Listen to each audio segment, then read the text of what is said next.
Ես կասեմ, որ այն մարդիկ, որ հակառակ են, որ պետք է մենք մեր հարևանների հետ բանակցություններ վարենք, կապեր ստեղծենք,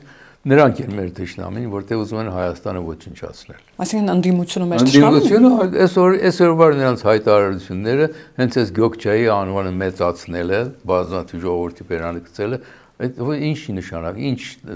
նպատակ ունի, որ դժգոհություն առաջացնեն հանդեպ իշխանությունները, ներկա իշխանությունները։ Եթե իրանք իշխանության կան, ինչ պիտի անեն։ Պիտի դա ընդունեն, թե չընդունեն։ Արժանապատիվ խաղաղություն պիտի։ Արժանապատիվը ո՞րն է։ Բացատրությունը, այդ բառի բացատրությունը ինչ է նշանակում։